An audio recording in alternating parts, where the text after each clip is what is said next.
Hello, good afternoon, and welcome to another weekly Government of Anguilla press conference. We are privileged to have with us today the Honorable Premier, the Minister of Health and Finance. And before we get into the program, we would allow him to lead us in a word of prayer.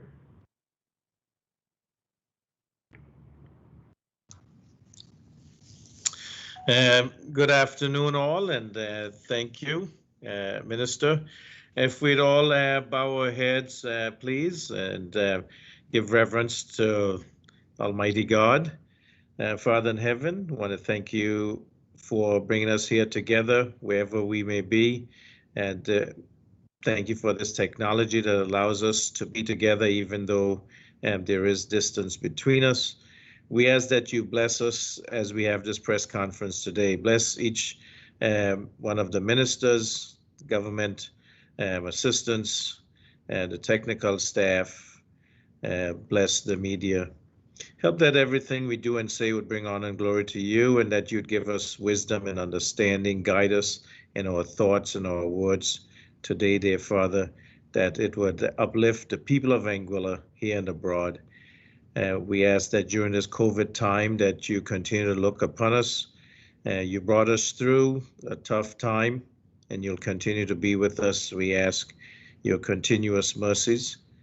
We ask that those who have cares and concerns, that you be with them, those who've lost loved ones or those who have relatives and family that are sick, that you be with them, give comfort and give healing. Again, dear God, we thank you for this day and for providing for us, for protecting us, for keeping us, for continuing to love us even though we don't deserve it. We ask that you forgive our sins and be with us today. We pray in Jesus' name. Amen. Amen. Thank you very much, Premier. Without any delay, Premier, I would hope that you can lead us with an opening statement. Thank you, sir. It's, I would say good afternoon again, fellow Anguillians, those here and in the diaspora. It's been a while since we've met on this platform. And that is a good sign, because at first we were doing it every day, and it's because we were in a cluster, in a crisis. We have, with the help of the Chief Medical Officer, Permanent Secretary in Health, and the health team who have worked diligently, we have been able to see light at the end of the tunnel in that regard. And we want to thank them for the hard work and for the commitment to keeping Anguilla safe. We do know that we dodged that scare, but it was only because, of being able to detect early and to put in place the protocols that were necessary, the regulations that helped us to govern those protocols. And that is what it takes to be able to maneuver through this COVID pandemic, this crisis of health, and that we, came into and have continued to lead in. I want to thank the people of Anguilla for following the protocols, the hygiene methods, the social distancing, the mask wearing, for being there when you're asked to stay home, staying home. And we also want to be cognizant and vigilant about our borders, that the only way we can ensure that that we control what happens in Anguilla is if we have people compliant and follow the regulations as they are. Breaching those borders is not helpful. It causes distress. It causes the health team to have to work harder when we're already stretched thin. You, the people of Anguilla, know what our healthcare capabilities are, and in this COVID time, we know that those healthcare services can be overrun very quickly if we don't continue to be diligent and continue to be vigilant and continue to follow the protocols as put in place. So we still have restrictions in place. That is, those are there so that we can continue to mitigate against the COVID-19. It is still a disease that can kill us, and we want to keep it off our shores if we can. But if it does come, we want to make sure that it's in a controlled fashion so persons can be isolated and can get better, recover. We want to make sure that there is no spread in the community. And that's what we work for. We see in our neighboring territories that this has become an issue now, and we want to continue to be there to make sure that we get past these. I know that it's been a while and we're getting COVID fatigue, but it's when we let our guard down is when this thing can come in and can cause severe harm to our healthcare systems, to our people, and we do not want to see that happen. Also, we want to know that as we get to the end of the month and we're thinking of loosening up the restrictions, and that we continue to be vigilant and continue to follow the protocols. The portal, we know the new portal is open. There have been a couple of glitches, which happens when anything is new, but those are being worked out. Returning residents have been able to come since the 21st, which is last Friday. And today we have visitors being able to come to Anguilla. And certainly we welcome visitors, especially the fully vaccinated. And that's, we want to let people know that there's still the bubble is still in effect. And we hope that we can get vaccinations here to so that we can continue to vaccinate our people and get to herd immunity. So again, thank you very much. Thank you for Minister for moderating this session today, and we look forward to a very informative session. Very much, Premier, and thank you for giving us that update. We would like to go quickly into an update by the Chief Medical Officer, the Permanent Secretary of Health, Chief Medical Officer Dr. Angerin, and Permanent Secretary of Health, Mr. Foster Rogers. Any one of you can go first. I see you here with us. Well, I guess ladies first, as usual. No, I'm going to keep my remarks short and sweet. As the Premier said, well, today we can say that we have no active cases of COVID-19 on the island, so that's great. All our cases from the Delta have resolved. As you know, we had no further hospitalizations and certainly no deaths, so that is very, very good news. So you recall that our last confirmed cases were on May 10th. That was a couple of weeks ago. We didn't have any transmission from those cases, the transmission there, so that's good news. And in terms of what we call the incubation periods, we're already half of the way there. We said we need two to really confirm that there's nothing else going on. We're already midway. We've completed a one whole incubation cycle, which is at 2 weeks. So in 2 weeks, which is June 7th, we're going to be able to say to the international community, look, we've passed through our cycle. We have no cases. The cluster is resolved. So if things keep going in this direction, knock on wood, then we'll have more celebrating to do in 2 weeks. So we're poised to, technically, right now, we are pretty much back to where we were pre-cluster, and we'll be able to say that with conviction to the entire world in 2 weeks. So let's hope that there are no surprises, but things are looking pretty good for where we stand. So that's very, very good news. I'm very excited to report that. And thanks again, as the Premier mentioned, for the cooperation and the patience of the people, because this has not been easy, certainly not. So we're looking at June 7th for that date to say we're officially revert to stage 0 as per our escalation plans. Just to note that our vaccinations came on strong. We are looking, however, to plateau at around 10,000 registered persons in the portal. Right now we're at 9,441. Of those, 8,969 have received their first dose, at least a first dose. So that's over 70% of our target population. And of those, you have 5,272, which is upwards of 42% of the target having had those as well. We've seen increases along all the occupational categories and the age categories. However, we really want to get above 10,000. 12,000 would be ideal. remember that this 70% of one is a bare minimum. And we're talking in terms of 70% of the target, but we really want 100% of the target, if you know what I mean, to achieve more than 70% of our population. So I'm not wanting to something that's good news in short. So we just have to keep on as we have been. As the Premier said, we started receiving visitors on our shores a few days ago, and that has gone smoothly. No surprises there. No negative consequences thus far. So we're in a very good place right now. P.S. Rogers. Thank you very much, Minister. Good afternoon I know to Andrew everybody. covered all of the salient points, but I'm sure you would like to add something to some of the points that she may have missed. No, just a couple short points. We certainly do thank the people of Anguilla for responding to us during this difficult period. As we know, closing down is not the easiest thing to do. We did relax some of the hours last week, Friday. We pushed back to 8 p.m. to 5, from 8 p.m. to 5 a.m.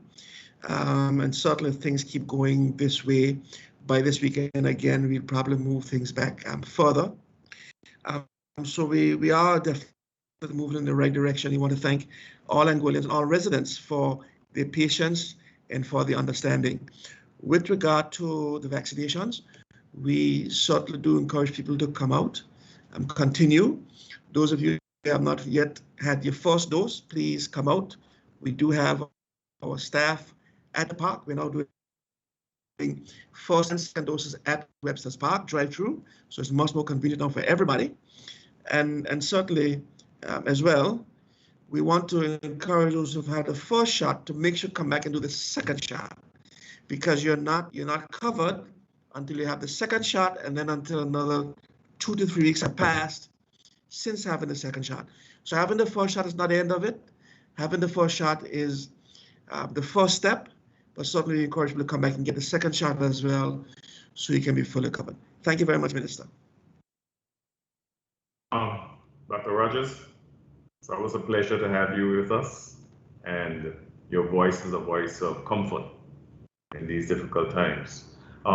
Is the Commissioner of Police on today? Is he around? I'm not seeing him. If he is there, I would really like to hear from him.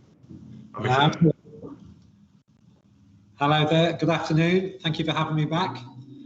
I'll be very brief as I normally am, really. It's been a good weekend overall. I'll just cover the last 3 days in the update, really. Over the last 3 days, there's been 23 land patrols, 4 vehicle checkpoints, 20 vehicles stopped, 13 breaches over 3 days, which is quite a low number, 13 people to be prosecuted. There's been 9 scene patrols and 1 boat intercepted. So it's obviously out in the ocean, it's fairly quiet at the moment. But that's overall, it's been a very good weekend, really. Compliance has been pretty good. 1 or 2 slightly foolish acts with people having a house party and a couple of people driving home late, which are the essence of some of the prosecutions. But overall, compliance has been really good. And if you look at those figures, each day there's about 14,000 plus people on this island. And we had 7 breaches Sunday to Monday, 4 Saturday to Sunday, and 2 the day before, I think it was. So the numbers are low, and most people are doing really, really well. And as the doctor was saying, it's a difficult time to be locked down, but people are really toughing it out, being excellent and trying to do their part for Anguilla. So I'm very grateful. But that overall is the update from the Royal Anguilla Police Force. Thank you very much, Commissioner. We are now open for questions from the media. You can show your hands and we'll be open for your questions. We're also fielding questions from many of the persons that are listening via the social media in the World Wide Web. I see a hand up. I'm not sure whose hand. Oh, Felicia from Radio Anguilla. Go ahead, Felicia. Okay, thank you. Good afternoon. The Commissioner of Police just mentioned a number of breaches and X amount of persons supposed to be prosecuted. I'm looking at Executive Council minutes, which was uploaded just on Friday, and and at that time it said since April the 24th, there had been 100 land patrols and 77 breaches have been recorded and 77 persons will be prosecuted. Can we get a total number to this date of how many persons will be charged? You can after tomorrow, because I've actually got the meeting tomorrow. I think it's 12 o'clock, where we're just making sure that all the cases match all the numbers that I've been stating. But tomorrow, I think it's 12 o'clock, we've got the meeting with the prosecutions inspector, and certainly the next media conference I'll be able to tell you exactly how many people are going to be put before the court. Okay, and also in the minutes, it also spoke about the assistance from the St. Martin authorities or the French or Dutch. Could you tell us how involved they were in helping to secure our borders? Not so much, really. The part of the I'm not quite sure how involved they've really been. We've done our part. They've certainly helped us out with positioning some mobile radar they've got, and we requested that, and they did that for us. But overall, most of it is intelligence sharing, because obviously they have got so many assets and we've got so many assets. So we've tried to combine the assets. But overall, theirs has been predominantly intelligence gathering, including the use of mobile radar, for which we're very grateful. And that obviously helps us. But essentially, obviously, it's our borders, and we need to work with partners to make sure the borders are safe. But essentially, we've relied on our own assets, other than those intelligence assets which we've been using. Okay, thank you. I have a question for Mr. Rogers. Mr. Rogers, we know a number of Caribbean islands are sharing the vaccines that they have not used. I understood that we received 500 doses from Montserrat today. Is that true? Yeah, we did receive 500 doses of AstraZeneca from Montserrat on Sunday, actually. Okay. And they are being used now. Of course, we would want to use those that would expire. So we want to use those doses that came in would have expired at the end of May. So we're happy to take some of those so that we can use them here as part of our program before they would expire. Okay, we know everything has an expiration date, but in this particular case, how does the government or the Ministry of Health intends to dispose of the vaccines that may be expired later on? Well, it's the process for disposal of expired vaccines. It's not simply dumping them in the garbage. There's a way for disposing of them.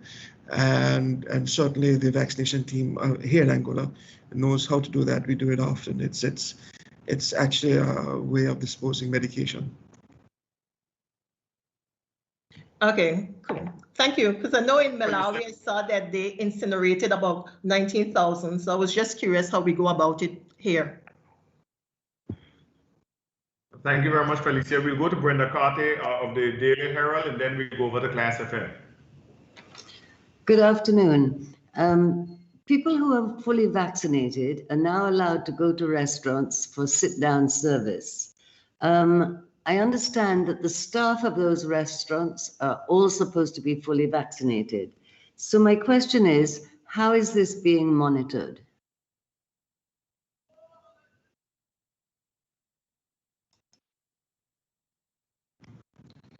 We did answer that last week as well.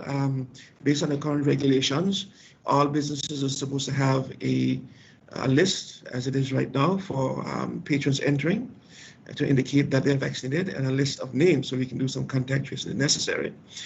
So that's how we monitor the patrons. And so with regard to the staff, employers need to ensure that the staff is vaccinated. Okay, thank you. Another quick question. The new vaccination cards that we're going to get sometime this week or next week, I believe. I don't know whether the arrangements have been made for collecting those, but I wanted to know, people who are leaving the island maybe later this week or early next week, what would be the process for them getting their card ahead of time?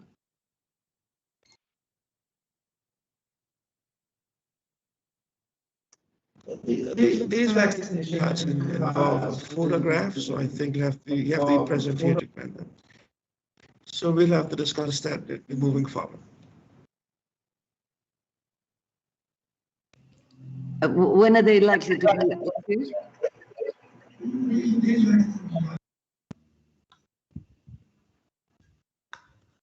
Should I say that? Brenda, we can hear your last There's question. the IT department, but My last question was, when are they likely to be issued? We'd have to get some final feedback for you between the DGs. We'll follow up with them, and I'm sure they'll be sending some information out shortly regarding that. Thank you. Thank you very much, Brenda. Class FM, I see your hand is up. Yes, good afternoon. My question is for Premier Dr. Ellis Webster. Doc, you would have informed us, the public several weeks ago that the AG was completing legislation for mandatory vaccination. What is the status on this legislation? Thank you, Hammer. The AG Chambers is still looking at the regulations on that. We have basically said that persons who have unavoidable contact with the public need to be vaccinated so they can continue in those positions. And that is still being worked on at this time. Okay, and another question for you here. So I know that how the Labor Department resolving cases of those workers who are currently being terminated from the employment because of being unvaccinated. How are you addressing that? Well, I have not been in contact with the Labor Department. I don't know if the Labor Minister is on, the Honorable Kenneth Hodge, but certainly that has not come to my attention. Okay. Thank you very much, Class FM. Is there another question? That's it. Thank you. I would say this to you, though, Class FM. I personally have not been aware of any terminations from any institution due to a lack of vaccination. So that's news to me. The Minister of Labor is on. I don't know if he has any knowledge of that. Maybe he can answer that question. Honorable Kenneth Hodge, are you there? I'm referring to persons here, persons who were affected by this, some persons who would have been sent home. That's the gist of the question, actually. If Labor, I'm sure Labor would have been contacted, I'm sure, by some persons. I heard your question, but I understood your question to mean that persons have been terminated for not vaccinating. Is that the question? And how Labor has handled that? Yes, sir. That's the gist of the question. Yeah. Okay. No, I was saying that I personally, and the Premier have just spoken about that too. We are not aware of any persons that have been terminated for not vaccinating. But the Honorable Minister of Labor is on. I would like him to answer that question. Maybe he's more aware than we are. Minister Hodge? Thank you, sir. All right, while Minister Hodge gets to the line, I'll take another question from Dan William. Dan William, your hand is up. We'll go back to your question on Class FM. Good afternoon, James Harrigan here. A question for the Premier and Minister of Finance. We have been in lockdown for the past weeks now, and we realize that the financial situation is very grim. Can you give us an update on ideas as to what the financial situation is like and how, what plans you have to remediate this?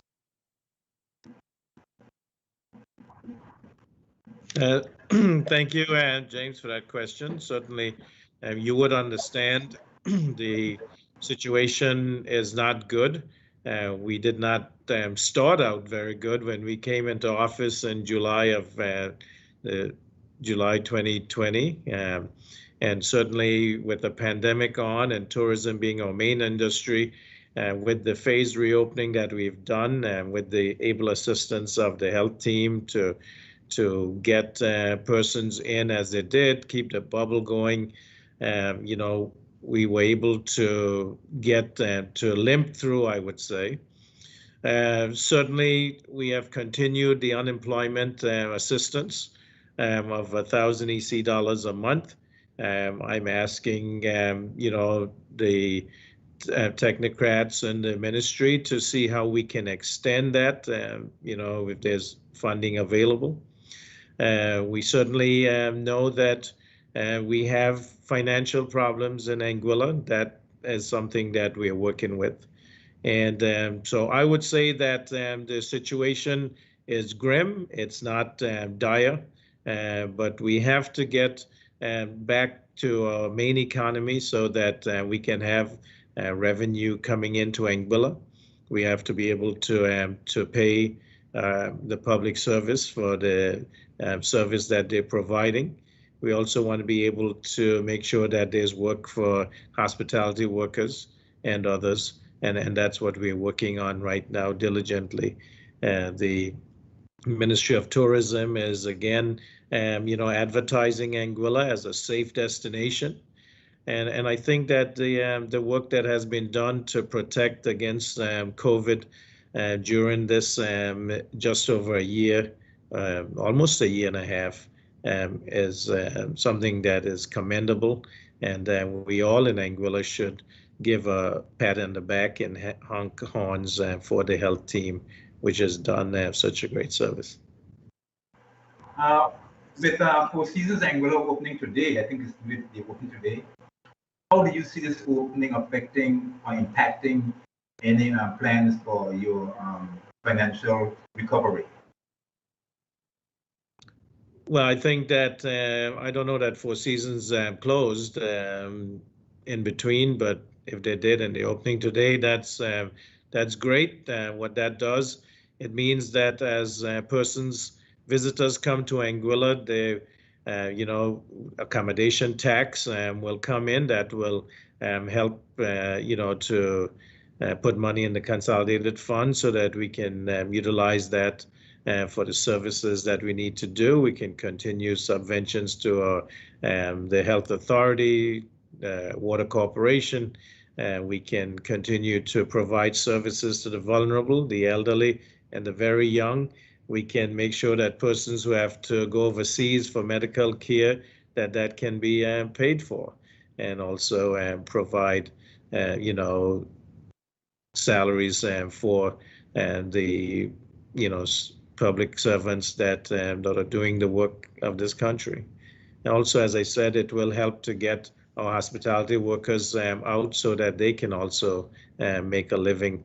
And I think that would be good news for us to know that we can continue to boost our hospitality industry and tourism industry in these times.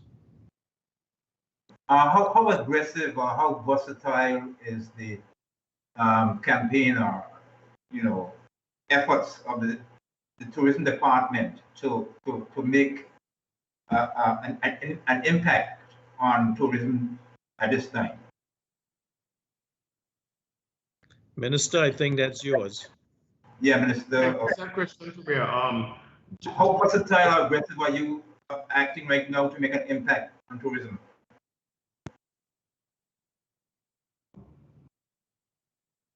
Can you repeat again? No, I was wondering how versatile or how aggressive you are right now campaigning to put Anguilla, so to speak, back on the map as far as tourism is concerned after this closed down. Oh, well, we didn't stop our tourism marketing. We always had an exit plan. And just to note, James, Four Seasons did not close. The only hotel that closed during the cluster was the Crescent Resort and Spa. As a matter of fact, the prospects of the future look so good that the Zemi Beach Hotel has announced its opening, and the occupancies are looking quite robust. So we're very happy that so many people have interest in coming to Anguilla. And as you know too, James, starting July 1st, only vaccinated travelers will be allowed to visit Anguilla.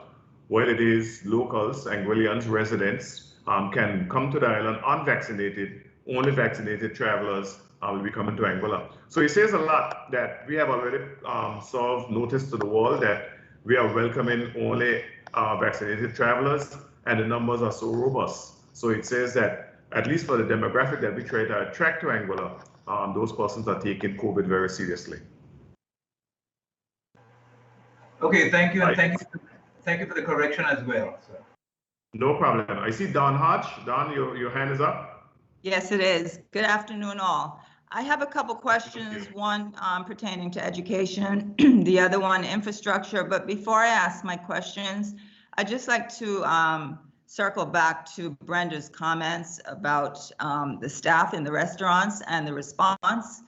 I think that if patrons have to show up with their blue card in order to be served, there should be equity in terms of the servers ensuring the patrons that they are also vaccinated. So if there is no process for that yet in place, I think something along that line should be done. I don't think we should have to ask the servers, are you vaccinated? I think that should be crystal clear. So I just wanted to say that. So my question for education, I believe Campus A reopens in June. I don't know if the Minister of Education is online. Minister. Don, can I ask you to hold the education questions for either when the Minister of Education is hosting the program or when we resume to normal press conferences? Okay, but I just want to say that there. Sorry? There, you know, because I will, but I just let you know that because Campus A reopens next week, we're getting a lot of questions asking for clarity of process. So if the Minister of Education can be on for the next conference, that would be very helpful. But in line with that, one of the questions for education that I think I can still ask is about the vaccination status of the instructors, the teachers. There is concern that, you know, students are going to be going to school live, not online, but live, and possibly could be taught by teachers who aren't vaccinated. And there is concern about the virus getting passed to these kids who are too young to be vaccinated, and then the kids taking the virus home and, you know, possibly starting another cluster outbreak. So I just want to put that out there as well. I don't know if the health team wants to comment on that at this point. Mr. Rogers, P.S. Rogers, would you want to comment on that? Yeah, I think I've addressed this on more than one occasion, in multiple fora. Certainly, there are teachers who are frontline workers in the hotel industry, and we know that for a fact. There are teachers who worked in more than one sector, and the children cannot be vaccinated at this point in time. Cannot be vaccinated because we don't have approval to do that yet. And certainly, we want persons who are dealing with vulnerable populations to be vaccinated. So yes, those are concerns that everybody has. Those are concerns we're looking into. And certainly, as the Premier mentioned earlier, the chambers are working on ways for us to deal with this. Okay, Thank you. and Yes. I have one more question, and it's for Minister Hughes, Infrastructure. Congratulations on the strengthening of the runway at the airport. The road that runs adjacent to the flight line, the bypass, do you have an opening date for that yet?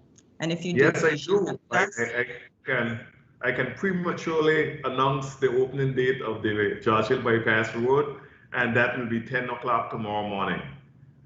We have a short opening ceremony that will be, we will have the presence of Her Excellency the Governor, the Honorable Premier, the Honorable Minister of Health, and others, the road engineers, and we will have a short ceremony, and we'll break champagne on that road. And I'm assuming that the media is invited to not only take pictures, but drink champagne, right? Just well, joking. The media can drink all the champagne and take all the pictures. You're duly invited. Okay. With social distancing protocols in place, and so long as we don't exceed 25 persons. Oh, okay. Okay. And actually, I have a few questions for you, but I'm just going to ask one more. Could you give us an update on the ferry, the plan to start building the ferry, the contractors, the breaking ground? Where are we with that? the ferry terminal? Well, at present, the tendering is still working through its process, through the procurement process. They're reviewing the tenders, and hopefully we'll be able to announce something in the very near future, one way or the next. It would appear that some of those bids may have failed, but we don't have a full report that we can give to the public until everything is completed. So we'll be able to advise the public, inform the public and yourself very, very soon, perhaps as soon as next week. Great, thank you all. You're welcome, Don. Is there Dan William? I see your hand, James. Yes. And James. Felicia. So James and then Felicia. I have a rather sensitive question to ask in terms of vaccination. There are some people in church who are vaccinated and some who are not. And we see that there is some kind of a division between the churches, between the vaccinated and the unvaccinated. How do you, as a government, view this?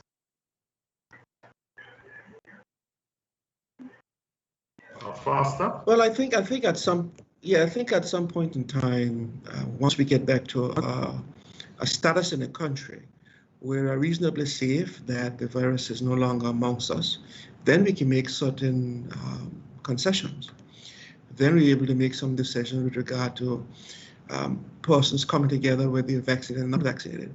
But until such time, when we don't know the risks, when we don't know what's happening in the community, I think it is still safe to say that we have to ensure that we keep our persons who are gathered in groups as safe as possible. If we did not do that, then we'll be more or less in dereliction of duty. Because certainly if there is risk that there's virus out there that we're not sure about, then it is very prudent that we ensure that persons who are protected as best they can gather together until such time we know better. But I think in the middle of June or thereabout, we'll have a better idea where we are. And at that time, we make some more decisions, maybe even before then, as the CMO indicated. That'll be, I think the 7th of June is when we'll have our 2 incubation periods from the last positives or thereabout. We'll be able to make some decisions then. But at this point in time, based on the fact that we simply do not know the risks out there, it would be simply a dereliction of the duty of the Ministry of Health if we do not ensure that people who are allowed to gather can gather very safely and not take things back home to children and persons who cannot protect themselves. Thank you very much, PS. Felicia, Radio Anguilla. Yes, good afternoon again. Mr. Rogers, some time ago you made mention that when the vaccine becomes available for children, this will be a requirement for those attending public school. You also made mention that you already have it in your exit strategy plan. Could you share with us what else do you have as part of your strategy plan as it relates to the wider public? Well, that exit strategy has been published now for 2-3 months, so it's no secret. It has been published for some time. It goes all the way down to October. In fact, we had to do a little detour, and we've had to put 4 steps in the middle because we had this cluster beginning on 21st of April. But we had to put 4 steps in there to get back to our July 1 point where we want to begin to invite people to come in who are vaccinated, and at that point in time, they won't need to be quarantined. So I don't think I need to expand too much on the plan because it has been out there for quite some time. If there's specific questions you have on the plan itself that you'd like me to elucidate, I'll be happy to do that. But it is correct. Children certainly will be priority once we are allowed to vaccinate them based on once they're approved. They'll be priority because they know they're very vulnerable. It's very difficult for children to social distance. They play together, they hug together, they run up and down. You know it is, and so it's very important that we get our children protected as soon as we possibly can. With regard to the other steps, August and September of this year will be, if everything goes well, we will be moving into those different portions of the plan where we can begin to welcome people in without having to do even entry tests by the end of September. by September, that is, all you need to show you that you are vaccinated.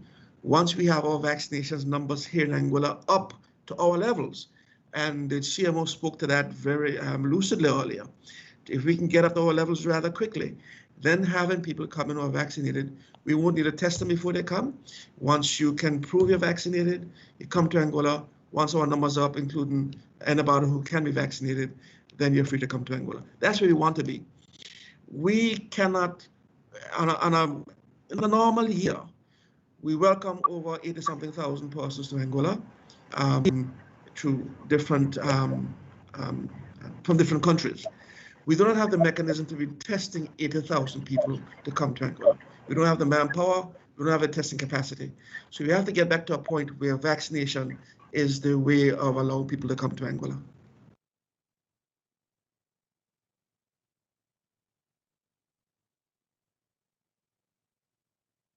Dan William, James?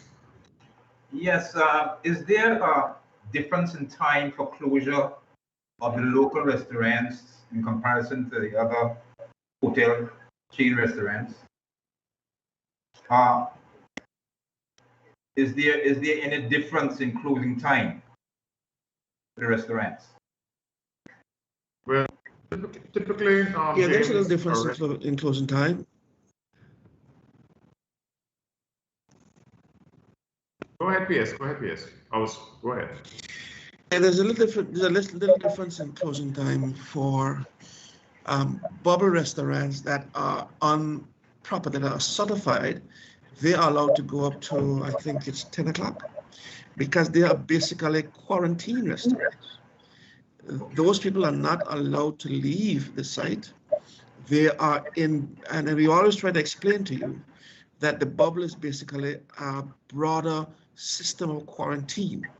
Your limited movements, your limited actions, you're tested when you come in, you're tested when you have to leave. So the bubble people in Angola are the most tested people that come in to go to Angola. So yes, there is a little difference there.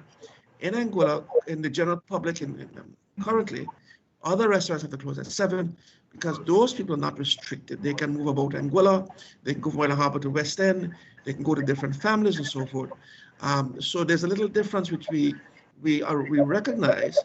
We had to treat it differently because these different people move about differently. So that is the difference there.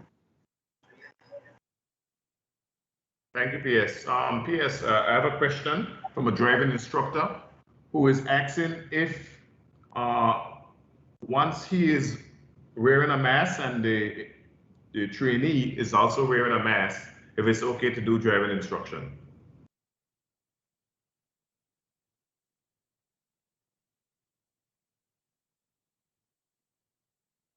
What data are we talking about? I missed that, Dr. Andrew. Can you repeat?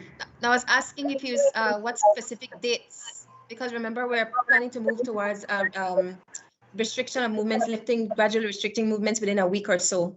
So my first question would be what dates are we talking about? You're talking about today. It's gonna be pretty much back to normal, right? I'll have to double check. Are we with regard to driving school? Is that an allowed business right now? I don't know if that was approved. Is it? Not at this moment. Not at this moment. I don't think we allow driving schools to start this week. Not as yet. So the answer is not as yet. Within the next week or thereabout. Yeah, we certainly will be looking at which businesses we will sort of de-escalate in Exco this Thursday, and by Friday this week, persons will know which new businesses can come on. Thank you, PS. Dan William. James, you have your hand up. Class FM, right after. No, sorry, my hand is down. Sorry, it's down. Class FM, you can go ahead.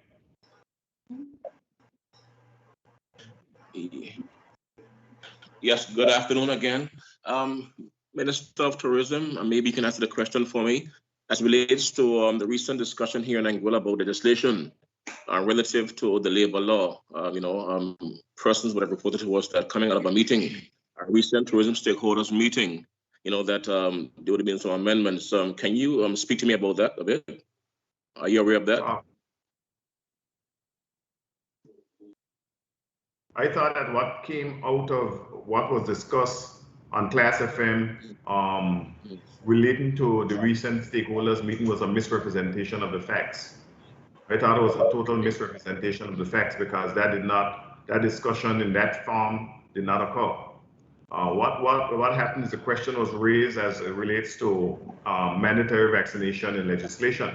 And the parliamentary secretary said, as it relates to that, people will be given, in a nutshell, people will be given the freedom to choose the direction in which they want to go, whether that be the employee or the employer. Coming out of that, one of those persons who were in that stakeholders discussion via Zoom misrepresented the facts on your radio station. So I'm not going to blame you, but that was a total misrepresentation of the facts. Okay, and while we're waiting, Ken Hodges answer for the question I asked earlier. So I'm not sure who this question is for, but in terms of mass gathering, will the restrictions be lifted after June 1st? Some persons are not clear on that still. After June 1st, will those restrictions be lifted on mass gathering? Yes, you can take that question. Yeah, that is currently the plan. Certainly June 1st is when we should get back to as normal as possible. We still will have social distancing and mask wearing in place for a while, but certainly we will try to lift most, if not all, restrictions by then. Of course, as we normally add a proviso, it depends on the situation in the country. All right, thank you. Thank you very much, Class FM. I see Brenda. Brenda, is that you? Yes, it's me. I have a question about Anguilla Day. Anguilla Day is right at the end of the month, and you say you're going to relax things on June the 1st, regulations on June the 1st. So my question is, we do know it's going to be virtual, it's not going to be at the park, but the media hasn't received any actual description of what is going to take place in the virtual. And is there any, people are asking if there's going to be a boat race?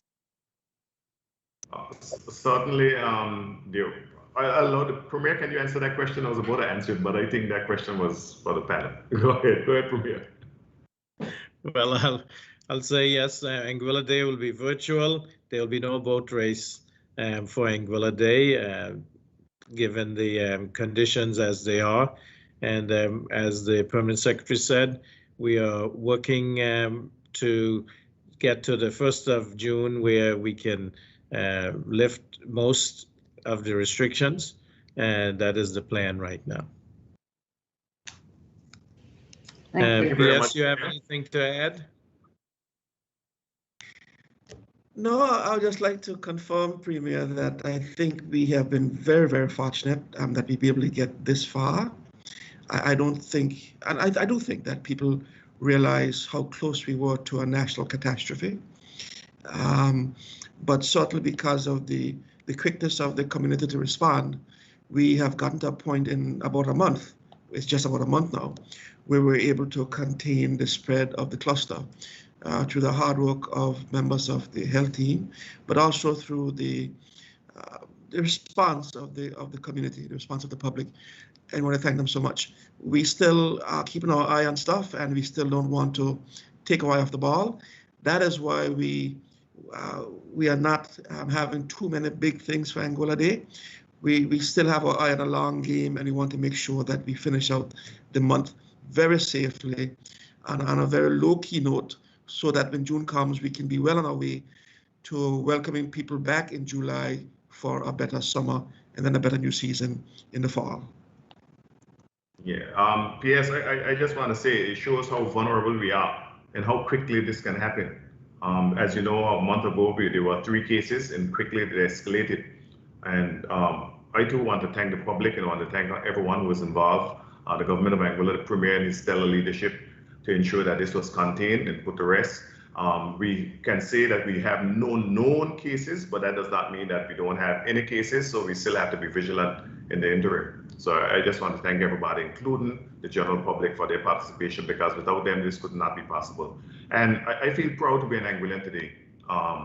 we see everywhere around us. We see what is happening in St. Kitts Nevis. We see what is happening in St. Martin. We see what is happening in Jamaica. We see what is happening in Trinidad. We see what is happening everywhere around us. And I feel so proud to be an Anguillian and to be where we are today. And I can thank God, but I also have to thank those people who have worked so hard, because as the good book said, faith without works is dead. And we can pray and we can pray, but unless we are willing to do the work that is necessary to ensure that those prayers come to reality, it's dead. So I just want to, from the bottom of my heart, I just want to thank everybody, not only those here on the panel, but also to the general public who made this happen, who made this a reality. Premier, we don't have any other questions. So with that said, if you would like to grace us with some closing remarks, we'd be really appreciate it. Minister, crave your indulgence. You know, I love that, you know, ending you just had there. It just shows that, you know, we have a lot to be thankful for, and especially to God. But if you can see if the CMO, PS, the commissioner have any closing words before I say my last piece, that would be great. Beauty before age, so I'll allow the CMO to go first. Well, flattery is always great, right? No, but in all seriousness, I thought the minister wrapped it up nicely, that we have a lot to be thankful for, and let's just keep it going. Let's keep our eye on the prize. And as the PS said, we know the goal in front of us. We're working hard towards that goal, and we just have to keep on as we have been. We're very, very close to the finish line, and I think if we continue on the same path, we'll come out of this better than we went in, quite possibly. So I'm very encouraged, and just to echo the sentiments, thanks to all that have supported us, our team, the public, and so on. And we just have to keep going as a team and as a community. CMO, PS Rogers. Yes, I second that motion. Before you go, PS Rogers, I know PS Rogers is anxiously waiting for the barbershops to open. His beard has gotten as long as Methuselah's. So, PS, your closing remarks?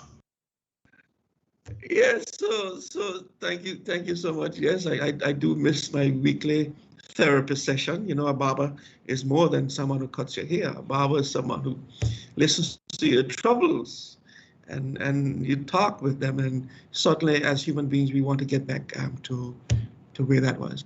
I just want to echo what Dr. Isha said. Thank the people of Angola so much for the response. Thank you. Thank you, PS. Is Commissioner of Police, Mr. Lynch, still on with us?